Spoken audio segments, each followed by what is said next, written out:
Welcome every one. இன்னொரு new episode of பேசலாம் personal ஃபைனான்ஸ்க்கு உங்கள் எல்லாரையும் நான் வெல்கம் பண்ணுறேன்.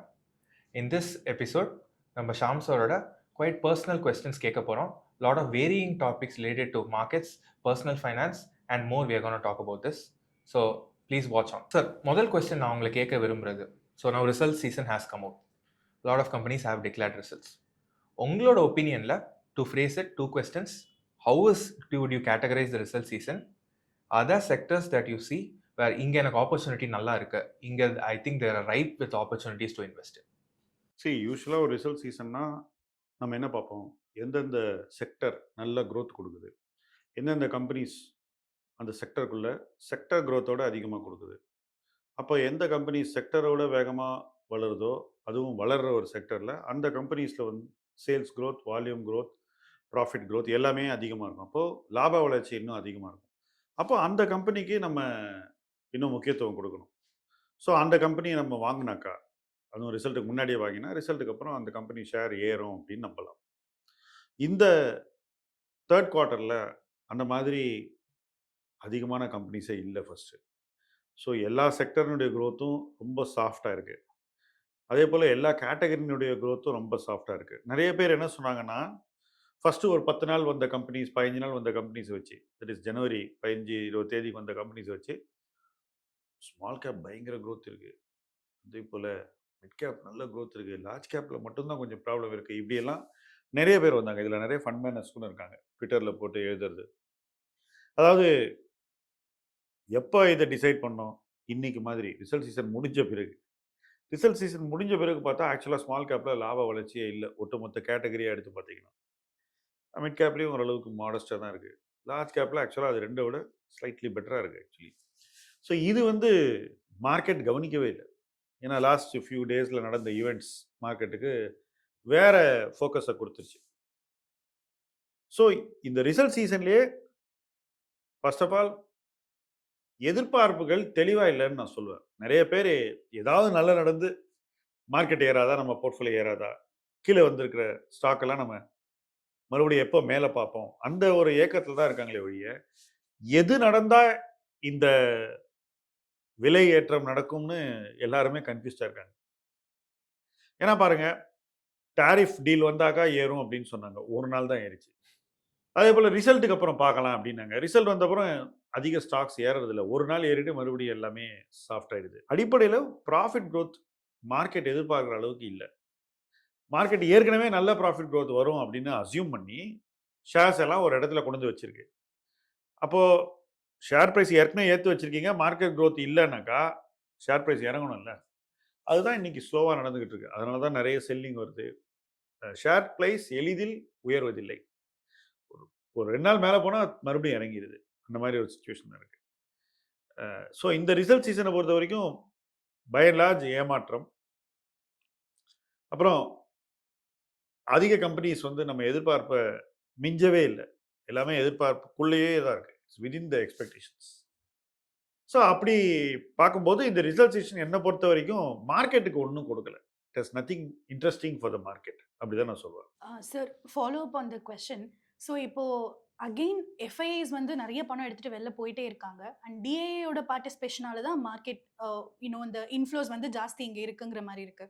ஸோ லெட்ஸ் சே மார்க்கெட் ஒரு 10 or 15% கரெக்ட் ஆகுது. அந்த மாதிரி சுச்சுவேஷன்ல ரீட்டைலோட பார்ட்டிசிபேஷன் இவ்வளோ ஸ்ட்ராங்காக இருக்குமா? அதாவது ரீட்டைல் இன்வெஸ்டர்ஸ் இந்த பை த டிப்புங்கிறத கிட்டத்தட்ட ஒரு ரிலிஜன் மாதிரி ஆகிட்டாங்க. ஸோ இப்போ கூட பார்த்தீங்க, முதல் நாள் ஐடி விழுந்தப்பவே சில வாரங்கள் முன்னாடியே எல்லாரும் போய் வாங்கினாங்க. பட் அது திரும்ப திரும்ப விழுந்துட்டு இருக்கு. ஸோ எவ்வளோ ஒரு ரீட்டைல் இன்வெஸ்டர் வாங்க முடியும்? பணம் இருக்கிற வரைக்கும் வாங்க முடியும். ஒரு பாயிண்ட்ல இதுக்கு மேலே வாங்குறதுக்கு எனக்கு பணம் இல்லைன்னொடனே இன்வெஸ்டர் கையை தூக்கிடுவாங்க. அதுக்கப்புறமும் மார்க்கெட் விழும். அதுதான் மார்க்கெட்டினுடைய இயல்பு. ஸோ என்னை பொறுத்த வரைக்கும் இது நடக்கிறதுக்கு இன்னும் டைம் இருக்குன்னு நான் நினைக்கிறேன். இன்னும் டைம் இருக்கு. ஸோ இந்த மாதிரி விழும் செக்டர்ஸில், சென்டிமெண்ட் ரொம்ப வீக்காக இருக்கிற செக்டர்ஸில் நம்ம அந்த பக்கம் போய் நின்று வாங்குறதுங்கிறது அவ்வளோ லேஸ் இல்லை, அது ஈஸியும் இல்லை, அது ப்ரொடக்டிவாகவும் இருக்குமாங்கிறது தெரியல. ஒரு பாட்டம் ஃபார்ம் ஆகி நமக்கு கன்வின்ஸ் ஆகி இல்லை இந்த வேல்யூவேஷனில் எல்லாமே ஃபேக்டர்ட் இன் அப்படின்ற ஒரு இடத்துக்கு வந்தால் தான் நம்ம அந்த இடத்துல போய் ஒரு செக்டரை வாங்கணும். அது ஐடி செக்டர் இருந்தாலும் சரி, வேறு எந்த செக்டராக இருந்தாலும். இப்போ இன்வெஸ்டர்ஸ்க்கு அந்த பொறுமை இல்லை. ஒரு நாள் இறங்கினாலே எல்லாரும் போய் வாங்கிடுறாங்க. 2ஆம் நாள் இறங்கினா வாங்க வேண்டிய பணத்துக்கு எல்லாரும் வாங்கிட்டாங்க. அதுக்கப்புறம் விழும்போது அவங்களால ஒண்ணுமே பண்ண முடியல. ஐடி செக்டர்ல இப்ப அதுதான் நடக்குது, நடக்க போகுதுன்னு நினைக்கிறேன். ஆனா நீங்க இப்போ சொன்ன மாதிரி ஐடி செக்டர் ஏன் விழுதுன்னு கொஞ்சம் சொல்ல முடியுமா சார்? பிகாஸ் கிளையண்ட்ஸ் எல்லாமே கேக்குறாங்க, விழுந்துட்டே இருக்கு. நம்ம எந்த த்ரெஷோல்ட் வரைக்கும் போனா வாங்குவோம்? இனிமே எப்போ ரீஎன்டர் பண்ணுவோம்? அந்த மாதிரி கேக்குறாங்க. ஃபர்ஸ்ட்லி இன்னைக்கு ஹெட்லைன் ஐடி கம்பெனி வேல்யூவேஷனை நீங்க கம்பேர் பண்ணீங்கன்னா கிட்டத்தட்ட அமெரிக்காவினுடைய டாப் ஐடி கம்பெனிஸ்க்கும் நம்ம டாப் ஐடி கம்பெனிஸ்க்கும் ஒரே பி ரேஷியோ வேல்யூவேஷன் கிட்டத்தட்ட ஒரே ரேஞ்சில் இருக்கு. இது இந்த ஃபாலுக்கு அப்புறம் அமெரிக்காவில் இருக்கக்கூடிய ஐடி கம்பெனிஸ் வந்து ஏன் விழுந்தது அப்படின்னு கேட்டிங்கன்னா, அவங்க ஜென்ரேட் பண்ணுற மொத்த லாபத்தையும் அதுக்கு மேலேயும் கடன் வாங்கி அவங்க ஃபியூச்சர் ஏஐ நீட்ஸுக்காக இன்வெஸ்ட் பண்ண வேண்டியிருக்குன்ற ஒரு தெளிவு வந்த உடனே மார்க்கெட் என்ன நினைக்குதுன்னா, இனிமேல் டிவிடெண்ட் வராது, இனிமேல் இந்த கம்பெனிஸுடைய வளர்ச்சிக்கு நிறைய கேபிட்டல் தேவைப்படும், அதெல்லாம் இந்த கம்பெனி கொடுக்கணும்னா எல்லா லாபத்தையும் கம்பெனி தானே தக்க வச்சுக்கணும், இன்வெஸ்ட் பண்ணணும், அப்போ நமக்கு கிடைக்கக்கூடிய பெனிஃபிட்ஸ் குறைஞ்சிரும்னு மார்க்கெட் நினைக்குது. இது யூஎஸ்ல இருக்கக்கூடிய கம்பெனிஸை பொறுத்த வரைக்கும். இந்தியா பொறுத்த வரைக்கும் வளர்ச்சி இல்லைங்க. இன்னைக்கு ஐடி கம்பெனிஸ்க்கு growth-ஏ இல்லை. நிறைய IT companies negative sales, negative EBITDA. அப்போ வளர்ச்சி இல்லாத போது நீங்க 1000 காரணங்கள் சொல்லலாம். வளர்ச்சி இல்லைங்கிறது தட்ஸ் த ரியாலிட்டி. இப்போ மார்க்கெட் வந்து அந்த ரியாலிட்டிக்கு அடாப்ட் ஆகி அட்ஜஸ்ட் ஆகிக்கணுங்கிறது தான் இங்கே பிரச்சனை. இப்போதான் ஆரம்பிச்சிருக்குன்னு நான் சொல்லுவேன். ஐடியில் growth இல்லை, பட் நிறைய பேர் இப்போ ஏஐல இன்வெஸ்ட் பண்ணணும்னு தே வெரி ஹெல்பென்ட். அந்த மாதிரி இருக்கிற ஒரு சுச்சுவேஷனில் do you think they should go for AI or evergreen sectorsல இன்னும் they should continue investing? C ஒரு வருஷத்துக்கு ஒரு ஃபேட் வரும். இப்போ 2 வருஷம் முன்னாடி சோலார் இருந்து, அதுக்கு முன்னாடி கேபிட்டல் குட்ஸ் இருந்து, இன்னைக்கு ஐடி இருக்கு. ஐடியில் இன்னும் ஸ்பெசிஃபிக்காக சொல்லணும்னா ஏஐ மட்டும் இருக்கு. பட் நீங்க பாருங்க, இப்போ நீங்க ஏதாவது சப்ஸ்கிரைப் பண்ணிருக்கலாம் ஏஐல? பண்ணியிருக்கேன் சார். என்ன ஆப் யூஸ் பண்ணுறீங்க? Claude, Claude. Perplexity, எவ்வளோ கொடுக்குறீங்க ஒரு மாசத்துக்கு? 2000 2000, yeah, correct. ருபீஸ். எத்தனை பேரால 2000 ரூபாய் கொடுத்து கிளாடுக்கு சப்ஸ்கிரைப் பண்ண முடியுன்றது ஃபர்ஸ்ட். நிறைய பேரால முடியாது. ரொம்ப ஸ்மால் செக்ஷன். ரெண்டாவது, கிளாட்ல நம்ம உருவாக்கக்கூடிய சில சொல்யூஷன்ஸ் எப்போ டெஸ்ட் பண்ணி ரியாலிட்டிக்கு வரும்? எப்போ வரும்? டைம் இருக்கு சார். எவ்வளோ time? Iterative process, so we can't give it a timeline. என்னை பொறுத்த வரைக்கும் இதெல்லாம் இன்னும் அன்சார்ட்டட் டெரிட்டரி. ஓகே, இதெல்லாம் நடக்கும். அதனால் இதனால என்ன எக்கனாமிக் பெனிஃபிட் வரும்னு யாராலையும் சொல்ல முடியல. அவங்க விற்கிற விலையில லாபம் பண்ண மாட்டாங்கன்னு எல்லாருக்கும் தெரியுது. சேவையை விற்கிற விலையிலேயே லாபம் வராது. அப்போனா எல்லாரும் அதை அடாப்ட் பண்ணாதான் லாபம் வரும். எல்லாரும் அடாப்ட் பண்ணும்போது அந்த ரெவென்யூ வந்து யூஎஸ்னுடைய பிகெஸ்ட் கார்பரேஷன்ஸ்க்கு மத்தியில் எப்படி டிஸ்ட்ரிபியூட் ஆக போகுது, இதெல்லாம் இனிமே தான் தெரிய போகுது. இதுக்கப்புறம் தான் நமக்கு வந்து ரியல் ஹார்ட் ரியாலிட்டி, இந்த கிரவுண்ட் பிக்சர் தெரியும். அது வரைக்கும் எல்லாருமே என்ன நினைக்கிறாங்க, பார்த்துக்கலாம், நல்லது நடக்கும், ஃபீல் குட் இன்வெஸ்டிங். இது இந்த தேதியில இன்னைக்கு நம்ம பார்க்கும்போது செமிகண்டக்டர் இந்த மாதிரி விஷயங்கள் எல்லாம் இன்னைக்கு அவ்வளோ நல்லா இல்லை. ஆனா அந்த ஏஐயோட ஸ்டோரி எவ்வளோ நாளைக்கு போகும்னு நினைக்கிறீங்க சார்? ஸோ ஒரு கியூரியாசிட்டி இருக்குல்ல ஏஐன்னு சொன்னாக்கா. இப்போ நீங்களே ஏஐ ஆப்ஸ் எத்தனை வச்சிருக்கீங்க சொல்லுங்க? Gemini, Perplexity, எது உங்களோட ஃபேவரட்? ChatGPT, Claude. எதுக்கு யூஸ் பண்றீங்க கிளாட்? ஏதாவது ரீசர்ச் இன்ஃபர்மேஷன் ஏதாவது வேணும்னா, ஏதாவது ரீசர்ச் ரிப்போர்ட்டை சிம்பிளிஃபை பண்ணி படிக்கணும்னா, அதாவது எளிய நடையில டஃப்பாக வேற்று மொழியில் இருக்கக்கூடிய விஷயத்தை டிரான்ஸ்லேட் பண்ண நீங்கள் யூஸ் பண்ணுறீங்க. அதுக்கப்புறம் அந்த டிரான்ஸ்லேஷன் எப்படி யூஸ் பண்ண போறீங்க? ஒர்க்ல நம்ம ஏதாவது ரிப்போர்ட்ஸ் ஏதாவது ப்ரிப்பேர் பண்ணோம்னா அதுக்கு யூஸ் பண்ணணும். ஸோ என்னை பொறுத்த வரைக்கும் இதெல்லாம் எக்ஸ்பெரிமெண்டல் தான். இன்னைக்கு இந்த கிளாட் கொடுக்கக்கூடிய ரிப்போர்ட்ஸ் கூட நீங்கள் எந்த அளவுக்கு நம்ப முடியுன்றதெல்லாம் கொஸ்டின் மார்க் தான். ஏன்னா அதுவும் வெளியில் இருக்கிற டேட்டாவை ஸ்கிராப் பண்ணி தான் நமக்கு கொடுக்குது. ஸோ இதனுடைய பெனிஃபிட்ஸ் எப்போ வரும்ன்றது யாருக்கும் தெரியாது, அதுதான் உண்மை. பட் இதனால சில பாதகங்கள் வரும்னு அசியூம் பண்ணி ஷேர் அடிச்சிட்டாங்க. எம்ப்ளாயி மத்தியில் இருந்த கான்ஃபிடென்ஸை சின்ன பின்னமாக்கிட்டாங்க. அதுக்கப்புறம் ஒன்றும் பண்ணல. ஸோ அந்த psychological damage is already done. அது டொமஸ்டிக் இந்தியாவில் இருக்கட்டும், டொமஸ்டிக் சைனாவில் இருக்கட்டும். ஸோ அதை மாற்ற வேண்டிய ஒரு காலகட்டம் வரணும். அப்புறம் தான் நமக்கு தெரியும். We need the change to hit home hard. அதுக்கப்புறம் தான் என்ன இம்பேக்ட் வரப்போகுது, அது எங்கெல்லாம் நீங்கள் யூஸ் பண்ண முடியும், அதெல்லாம் அப்புறம் தான் நம்ம சொல்ல முடியும். எனக்கு தெரிஞ்சு இன்னைக்கு என்ன ஆயிடுச்சு, வந்த உடனே எல்லாம் போயிடும்பா, எல்லாம் அவுட்டு, எல்லாமே மாறி போச்சு, இந்த மாதிரி ஒரு நெரேட்டிவ் வந்திருக்கு. பட் இது கம்பெனிஸினுடைய சைக்காலஜியை வந்து டெஃபினட்டாக மாற்றும்னு நினைக்கிறேன். ஏன்னா இது வரைக்கும் கம்பெனிஸ் வந்து they have not look so closely at how they have surplus resources.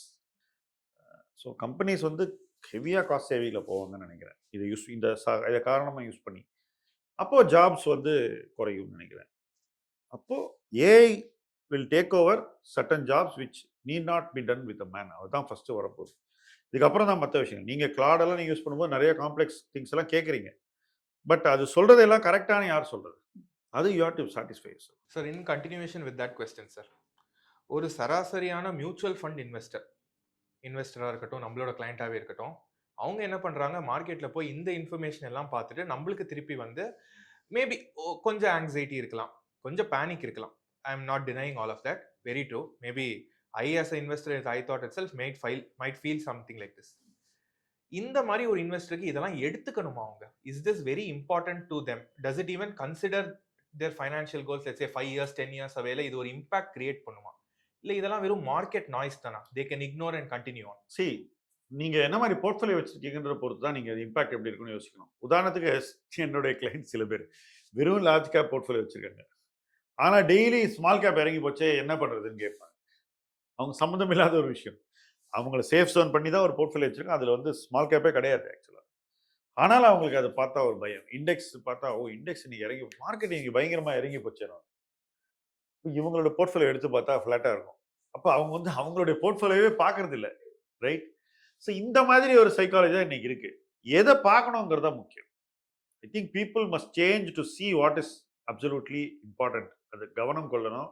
அதை கரெக்டாக புரிஞ்சுக்கிட்டு அந்த அண்டர்ஸ்டாண்டிங் அடிப்படையில் ஏதாவது பண்ண முடியுமான்னு பார்க்கணும். இது ஸ்டாக்ஸ் வச்சிருக்கிறவங்களும் பொருந்தும், ப்ராப்பர்ட்டி வச்சிருக்க எல்லாருக்குமே பொருந்தும். ஒரு அசட் கிளாஸ் எப்படி பிஹேவ் பண்ணுது அப்படிங்கிறத பார்த்து அதில் நீங்கள் என்ன பண்ணோங்கிறத அதோட ஃப்ரேம் பண்ணி அந்த நேரத்துக்கு என்ன பண்ண முடியுமோ அதை நீங்கள் டெஃபினட்டாக செய்யலாம். அதற்கான ஒரு வாய்ப்பாக தான் இந்த மார்க்கெட்டை நான் பார்க்குறேன். பட் ஜென்ரலாக போய் நான் மார்க்கெட் இறங்கி போச்சு, நான் வாங்குறேன், ஏற போகுது, ஆவரேஜ் பண்ணுறேன், அதெல்லாம் இன்னும் வேலைக்கு ஆகாது. ஏன்னா இன்னைக்கு இருக்கிற மல்டிபிள் கூட சீப் கிடையாது. Sir, in continuation with that question, நீங்களே இவ்வளோ காலாவதாரத்தில் நிறைய இன்வெஸ்டர்ஸ் கிளைண்ட்ஸை பார்த்துருக்கீங்க. ஒரு மியூச்சுவல் ஃபண்ட் கிளைண்ட் பண்ணுற பிக்கெஸ்ட் மிஸ்டேக் என்ன? அண்ட் இந்த ஒரு மிஸ்டேக் அவர் தவிர்த்தார்னா 80% 90% ஆஃப் த டைம் ஒரு பாசிட்டிவ் அவுட்கம் கொண்டு வரலாம். அது என்ன sir mistake? Last 1 year return பார்த்து வாங்குறது ரொம்ப சிம்பிளான விஷயம். இப்போ இன்னைக்கு நிறைய பேர் ஐடியில் மாட்டியிருக்காங்கன்னா, அது பாட்டம்லேருந்து மேலே போச்சுல, அந்த டாப்ல எல்லாரும் போய் வாங்கியிருக்காங்க. அதுவும் தானே போய் வாங்கியிருக்காங்க. வேற என்னை பொறுத்த வரைக்கும் பாட்டம்ல வாங்கிட்டு டாப்ல விற்கணும். இந்த மாதிரி செக்டர்ஸ் அது ஒரு 3 year கேப் இருக்கும். நம்ம ஆளுங்க என்ன பண்ணாங்க, ரிவர்ஸ்ல பண்ணும்போது லாஸ் வந்துடுது. அப்போ பயங்கர டென்ஷன் ஆயிடுறாங்க. இது தவிர்க்கப்பட வேண்டியது. ஸோ இந்த philosophy of buy the dip and sell at the top நிறைய இன்வெஸ்டர்ஸ்க்கு தெரியும். ஆனா யாரும் பண்ண அவங்களே சொல்லிட்டே இருக்காங்க. ஆனா அவங்களால ஃபாலோ பண்ண முடியல. ரொம்ப சிம்பிள். எல்லாருமே மார்க்கெட்ல மேல இருக்கும்போது தான் வந்து பணத்தை கொடுக்க ரெடியா இருக்காங்க. எங்கிட்டயே நிறைய இன்வெஸ்டர் சொல்லுவாங்க, 50 lakhs நான் போட்டேன் சார், மார்க்கெட் ஏறட்டும், அதுக்கப்புறம் நான் உங்களுக்கு நிறைய பணம் கொடுக்குறேன்னு. இப்போ நான் ஒரு இன்வெஸ்டரா இதை பண்ணியிருப்பேனான்னு கேட்டால் சத்தியமா பண்ணியிருக்க மாட்டேன். என்னை பொறுத்த வரைக்கும் என்னைக்கு மார்க்கெட் கீழே இருக்கோ அன்னைக்கு கொஞ்சம் கொஞ்சம் இன்வெஸ்ட் பண்ணும். ஓகே, இந்த மாதிரி கொஞ்சம் கொஞ்சமாக இன்வெஸ்ட் பண்ணி சேர்த்த சில லட்சம் ரூபாய் போர்ட்ஃபோலியோ தான் பல கோடி ரூபாய் போர்ட்ஃபோலியோ எனக்கு மாறி இருக்கு. அதுதான் என்னோட எக்ஸ்பீரியன்ஸ். இன்னைக்கும் நான் அதான் பண்ணிட்டு இருக்கேன். ஒரு நாள் ஒரு ஸ்டாக் விலை ஏறிடுச்சுன்னா அன்னைக்கு நான் அதை வாங்க மாட்டேன், வெயிட் பண்ணுவேன் மறுபடியும் கீழே வர்றதுக்கு. ஓகே, ஸோ இதான் மெத்தடாலஜி. நம்ம ஊர்ல எல்லாம் என்ன பண்றாங்கன்னாக்கா, ஓவரால் ரிட்டர்ன் வர அன்னைக்கு ஓகே இன்னைக்கு இன்னும் கொஞ்சம் பணம் போடலாம் அப்படின்னு திங்க் பண்றாங்க. அண்ட் ஒரு இடத்துல ரிட்டர்ன் வரலனாக்கா ஏதோ தப்பு நடந்திருக்கு, அதனால அங்கே பணம் போடக்கூடாதுன்னு ஆட்டோமேட்டிக்காக இன்ஃபர் பண்றாங்க. ஆட்டோ டிடாக்ட்னு சொல்லுவாங்க. அந்த மாதிரி பண்றாங்க. அப்படி பண்ணவே கூடாது இன்வெஸ்ட்மெண்ட்ல. பட் இன்னைக்கு 99% இன்வெஸ்டர்ஸ் என்ன பண்றாங்கன்னா, சமீப காலத்துல ரிட்டர்ன் வரலன்னா அந்த இடத்துல இன்வெஸ்ட் பண்ண தவறுகிறார்கள், மறுக்கிறார்கள். they don't agree to invest there. ஆனா சமீப காலத்துல பயங்கர ரிட்டர்ன் வருதுன்னு வச்சுப்போம். உதாரணத்துக்கு டிஃபென்ஸ் எல்லாம் மேல போச்சு, ரைட்? மேல போன பிறகு எல்லாரும் வந்து அந்த இடத்துல போய் விடுறாங்க. இப்ப இன்னைக்கு பாருங்க, HAL ஆகட்டும், எல்லா டிஃபென்ஸ் ஸ்டாக்ஸ் எடுத்துங்க, பீக்ல இருந்து கொஞ்சம் இறங்கி தான் இருக்கு. அது இல்ல ஸ்டோரி. இன்னைக்கு அந்த கம்பெனியோட ரிசல்ட்ஸ் எல்லாம் இந்த சீசன்ல வந்திருக்குல்ல, அதெல்லாம் போய் பார்த்தீங்கன்னா அவ்வளவு நல்லா இல்லை, ரிசல்ட்ஸ் சுமாரா தான் இருக்கு. அப்போ அந்த பீக்ல இருக்கும்போது நீங்க அதை வாங்கியிருக்க கூடாது, ப்ராபபிளி வித்திருக்கணுங்கிறது எப்போ ஒருத்தருக்கு தெரிய வருது, விழுந்த பிறகுதான் வருது. ஆனா ரிட்டர்ன் வந்தாவட்டும் நான் பணம் கொடுக்குறேன்னு சொல்றவங்க இந்த பீக்ல போய் மாட்டிக்குவாங்க. போய் இது ஒவ்வொரு செக்டரா நடந்துட்டு வருது. முதல்ல கெமிக்கல்ல நடந்தது, அதுக்கப்புறம் ஐடியில் நடந்தது, அதே போல் டிஃபென்ஸில் நடந்தது, அதுக்கப்புறம் இந்த எஃப்எம்சிஜியில் நடந்தது, ரைட்? இன்னைக்கு நீங்கள் பார்த்தீங்கன்னா மேலே ஏறாத ஒரே செக்டர் அப்படின்னு சொன்னீங்கன்னா, ரொம்ப ஏறாது அப்படின்னாக்கா பேங்கிங் மட்டும்தான். பாக்கி எல்லாமே ஏறிடுச்சு கிட்டத்தட்ட. அண்ட் ஸ்லோவாக கன்சம்ஷன் ஸ்டாக்ஸ் இறங்கிட்டு வருது. எல்லாரும் என்ன சொல்கிறாங்க, இப்போ இறங்கிட்டு வருது, இப்போ வாங்க வேணாம் கன்சம்ஷனை பொறுத்த வரைக்கும். பேங்கிங்கை பொறுத்த வரைக்கும் என்ன சொல்கிறாங்க, அது ரொம்ப இறங்கிட்டு கொஞ்சம் ஏறினோன்னு ரொம்ப ஏறிடுச்சுப்பா அப்படின்னு பாட்டம்லேருந்து கம்பேர் பண்ணி சொல்கிறாங்க. They are not following valuation metric while deciding whether to buy in a falling market. என்னை பொறுத்த வரைக்கும் நான் வேல்யூவேஷன் தான் ஃபாலோ பண்ணுவேன். எங்கே சேஃப்டி இருக்கோ அந்த இடத்துல போய் இன்வெஸ்ட் பண்ணுவேன். மார்க்கெட் விழுதா மேலும் விழுமா இது வந்து நமக்கு தெரியாது, ப்ரெடிக்ட் பண்ண முடியாது. பட் மார்க்கெட் விழும்போது அன்னைக்கு இருக்கக்கூடிய வேல்யூவேஷன் நமக்கு ஃபேவரபிளா இருக்கா அப்படிங்கிறத நீ வந்து யோசிக்கணும். இன்னைக்கு இந்தியன் மார்க்கெட்ல முக்காவாசி இடத்துல வேல்யூவேஷன் அதிகமா இருக்கு, முக்காவாசி செக்டர்ல வேல்யூவேஷன் அதிகமா இருக்கு. சில பாக்கெட்ஸ்ல வேல்யூவேஷன் நமக்கு சாதகமா இருக்கு. சில பாக்கெட்ஸ், வேறு சில பாக்கெட்ஸ்ல ஓகே சீப் இல்லை, but it is reasonable valuation வாங்கலாம் அப்படின்னு. ஸோ ஒரு இன்வெஸ்டர் நான் இந்த ரெண்டு ஏரியாவில் போடுவேன்.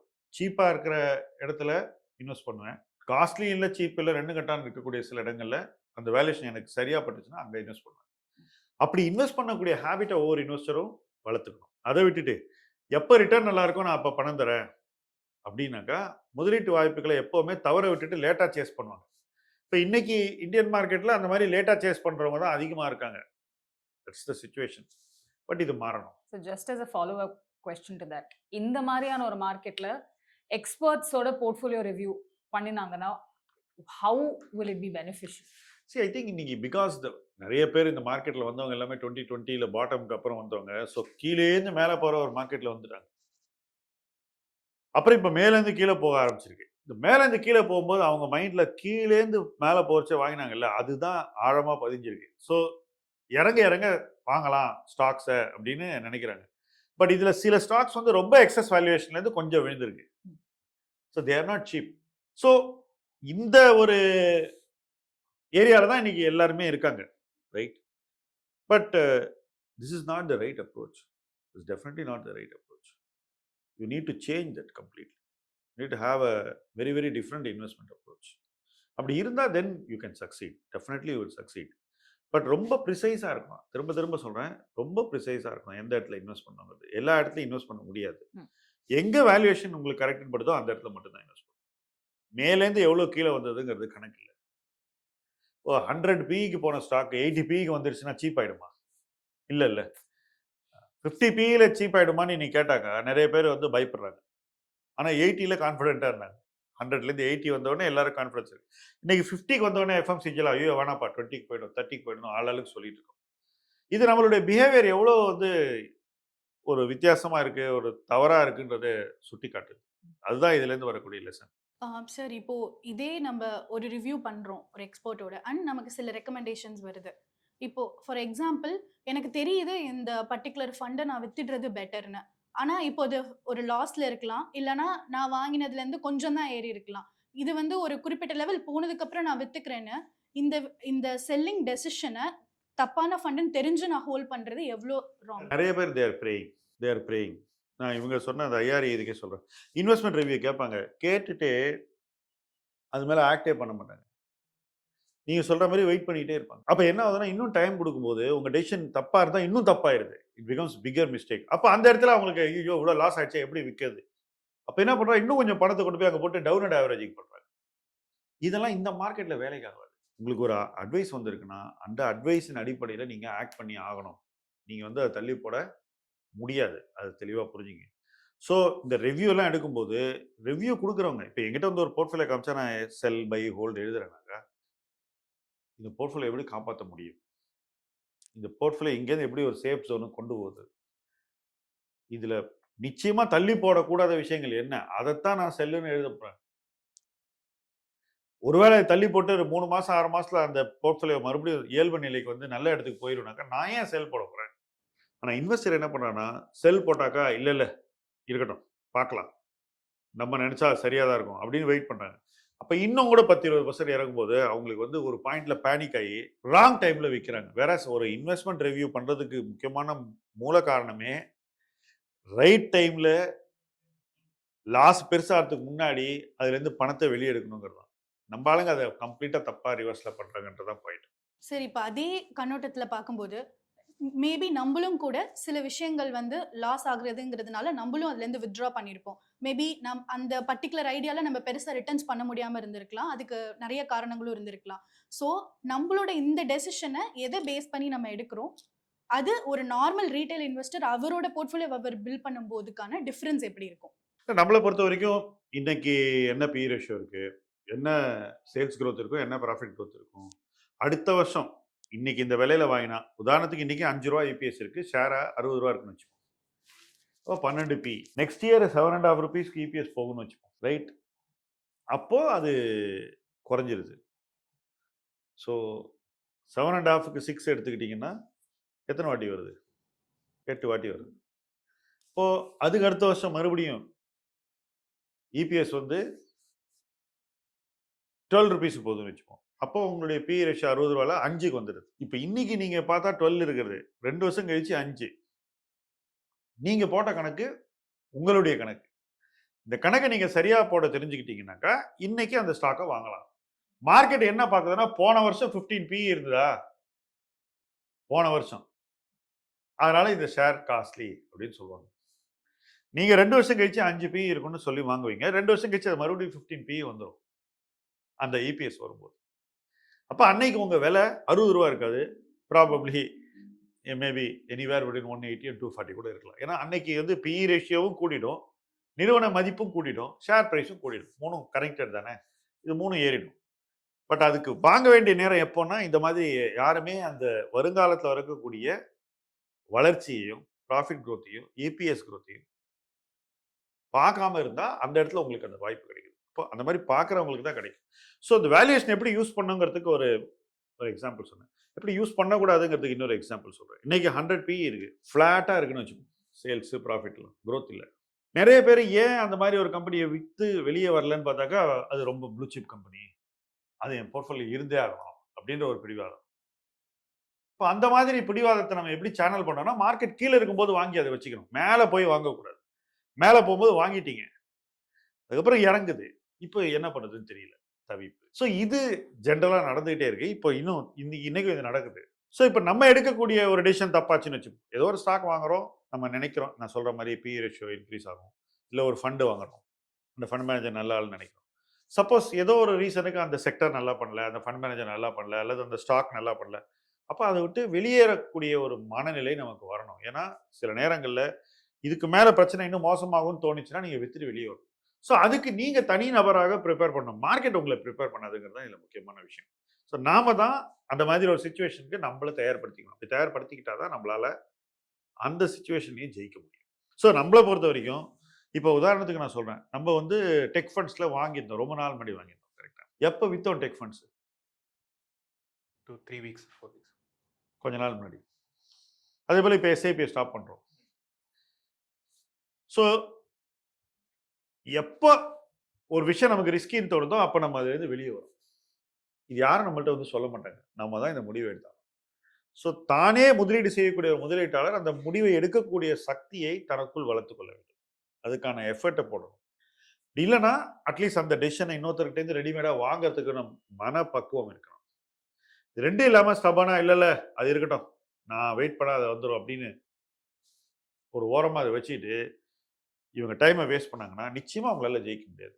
நாம செய்யறதுக்கும் மற்றவங்க செய்யறதுக்கும் இதான் வித்தியாசம். நம்மளை பொறுத்த வரைக்கும் நல்லா கீழே இருக்கும்போது வாங்குவோம், யாரும் வாங்காத போது, மேலே போகும்போது நமக்கு வேல்யூவேஷன் சாதகமாக இருக்குன்னு தோணும் போது வித்துருவோம். அதுக்கப்புறம் அதை திரும்பி கூட பார்க்க மாட்டோம் கொஞ்ச நாளைக்கு.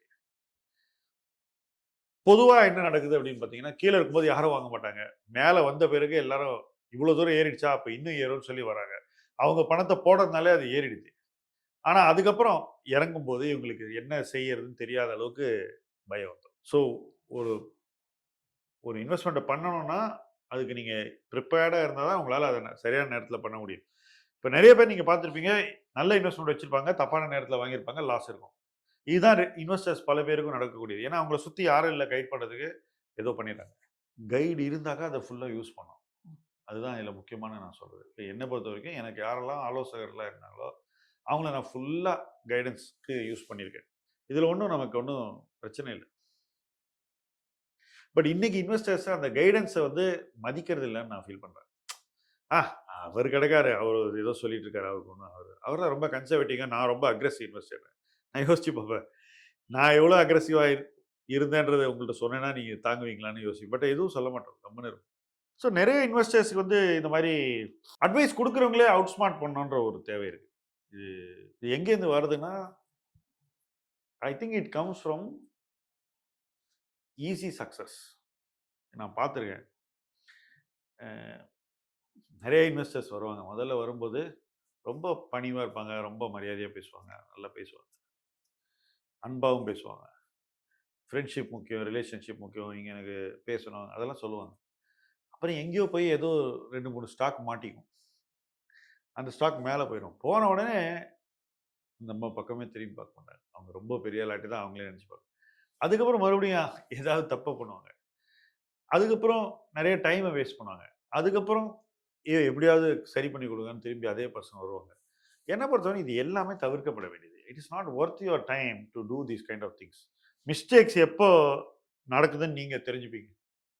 நீங்கள் எப்போ தெரிஞ்சுப்பீங்க? ஒரு ஸ்டாக் வாங்கிட்டீங்க, அது தவறான நேரம்னு எப்படி உங்களுக்கு தெரியும்? மேபி லாஸ்ல இருந்ததுன்னா continues under performance. Continues under performance, loss, sector fundamentals not working, sector fundamentals நல்லா இல்லை, அப்புறம் மேனேஜ்மெண்ட் கைடன்ஸ் மீட் பண்ண முடியல. மேனேஜ்மெண்ட் வந்து அடுத்த காலாண்டுக்கோ அரையாண்டுக்கோ இவ்வளோ வியாபாரம் வரும்னு சொல்கிறாங்க, நான் அதை மீட் பண்ணல. கண்டினியூஸாக மேனேஜ்மெண்ட் டிசப்பாயிண்ட் பண்ணிகிட்டே இருக்காங்க கைடன்ஸில். ரிசல்ட் எக்ஸ்பெக்டேஷன்ஸ் இதெல்லாம் வந்தால் நீங்கள் வச்சிருக்கிற ஸ்டாக்கை என்ன பண்ணுவீங்க? ஐடியலாக விற்கணும், பட் அந்த நேரத்தில் விற்பனான்னு தெரியல. ஏன்? பிஹேவியரல் பயஸ். இல்லை அப்படின்னா என்ன சொல்லுங்க? ஒரு லாஸ் அவர்ஷன், மேபி இன்னும் கொஞ்ச நாள் ஹோல்ட் பண்ணால் மேலே வந்துடும் ஒரு நம்பிக்கை. Even though numbers might say something. Hope and prayer are not investment tools. முதலீட்டுக்கான கருவிகள் இல்லை, நம்பிக்கையும் ப்ரே பண்ணுறதும். மோஸ்ட் இன்வெஸ்டர்ஸ் பண்ணக்கூடிய தவறு இந்த மாதிரி மார்க்கெட்டில், ஏற்கனவே லாபம் பண்ணி சில ஸ்டாக்ஸ் அவங்க விற்காம விட்டுருப்பாங்க, கீழே வந்துடும், பழைய விலை வந்தால் பேர் உட்காந்துருப்பாங்க. அது தப்பு. பிரச்சனை உள்ள கம்பெனி விலை என்னவா இருந்தாலும் அதை ஒரு பெட்டர் இடத்துக்கு கொண்டு போக முடியும்னா விற்றுருவேன். அதை முதல்ல பண்ணணும். அதே போல் ஃபர்தர் மார்க்கெட் இருக்குன்னா வாங்கிறதுக்கு எல்லா நேரத்துலையும் லிக்விடிட்டி இருக்கணும், கை தூக்கிடக்கூடாது. அப்போ லிக்விடிட்டியை ரொம்ப மெஷர்டாக திட்டமாக யூஸ் பண்ணணும். இதெல்லாம் பண்ணிங்கனாக்கா ஆட்டோமேட்டிக்காக உங்களால் மார்க்கெட்டில் எப்போல்லாம் மார்க்கெட் கீழே வரும்போது தைரியமாக பார்ட்டிசிபேட் பண்ண முடியும். ஏன்னா என்னை பொறுத்தப்பட்டு ப்ராப்ளம் இன்றைக்கி என்னென்னா, நிறைய பேர் பாஸ்ட் ரிட்டர்னை பார்த்து உட்காந்துட்ருக்காங்க. பட் பாஸ்ட் ரிட்டர்ன் எங்கே ரொம்ப மோசமாக இருக்கோ அந்த இடத்துல இன்வெஸ்ட் பண்ணணும். ஃபார் எக்ஸாம்பிள் இன்றைக்கி நீங்கள் எடுத்துங்க, இன்றைக்கி இவ்வளவு வேல்யூவில் இருக்குல்ல டிஎஸ்பி வேர்ல்டு கோல்டு ஃபண்டு, அதை நாங்கள் வாங்க ஆரம்பித்தது $17. ரொம்ப கீழே வந்தது, அந்த லோலையும் வாங்கிடும். இப்போ அங்கேருந்து இப்போ பல மடங்கு ஏறிடுச்சு இல்லை. அப்போது அதற்கான தைரியம் நம்ம வந்து எப்போ வரவழைச்சிக்கணும்? கீழே வந்த அப்புறமா இல்லை மேலே இருக்கும்போது? இன் கண்டினியூஷன் டு தட், இன்னும் ஒரு கொஸ்டின் சார், இன்வெஸ்ட்மெண்ட் ஸ்டைல்ஸ். ஒரு மியூச்சுவல் ஃபண்டோ ஒரு பிஎம்எஸ் ஹவுஸும் நிறைய ஸ்டைல் வச்சுருக்காங்க. சில பேர் value, we are value contrarian, சில பேர் growth, momentum. Is it something that certain investor styles are just predominantly better than others? இப்போ வேல்யூனா இது வந்து குவாலிட்டியோ இல்லை growthோட predominantly பெட்டரா, இல்லை ஸ்விட்சிங் ஸ்டைல்ஸ் ஒர்க் ஆகாது, ஒரு ஸ்டைல் எடுத்துட்டு அது ஸ்டிக் அவுட் பண்ண, maybe there is some styles are more painful than others but they have a higher hit rate, அந்த மாதிரி ஸ்டைல் இருக்கா? மேபி ஆரம்பிக்கும் போது கொஞ்சம் பெயின் ஜாஸ்தியாக இருக்கலாம், 3-4 years you might experience some pains. நீங்களே வேர்ல்ட் கோல்ட் சொன்னீங்க, இப்போ அந்த மாதிரி ஒரு ஸ்டைல் பார்த்தீங்கன்னா ஒரு 2-3 years கொஞ்சம் பெயின்ஃபுல்லான பீரியடாக இருந்துச்சு. But the amount of expectation of returns from that அந்த ஒரு ஸ்டைல் பிக் பண்ண ஃபண்ட்ஸ் வந்து ரொம்ப ஒரு அட்ராக்டிவாக இருந்திருக்கு, ஈவன் தோ ஸ்டார்டிங்கில் இருக்கிற பெயின் கொஞ்சம் ஜாஸ்தியாக இருந்துச்சு. இந்த மாதிரி ஸ்டைல் வந்து பிக் பண்ணுறது வந்து இன்வெஸ்டருக்கு பெட்டராக இருக்கும். அதாவது நீங்கள் சொல்கிறது கரெக்டான டைத்தில் மட்டும் வாங்க, மற்ற நேரத்தில் ஒன்றும் பண்ண மாட்டேன். ஆமாம், அது ப்ராக்டிக்கல் இல்லை. ஏர்லியாக இருக்க முடியாமல் அந்த கரெக்டான நேரத்தில் அந்த 2-3 years ஆஃப் பெயினை வந்து எல்லா அதுதானே நேரத்தையும் மொமெண்டம் இன்வெஸ்டிங். அதுதான் மொமெண்டம். அது வந்து ரீட்டைல் இன்வெஸ்டரால ஒரு லேஸில் பண்ண முடியாது. But will it work sir? அந்த It has worked for some people, but it doesn't work for all the people all the time. But that's considered the most attractive option By whom?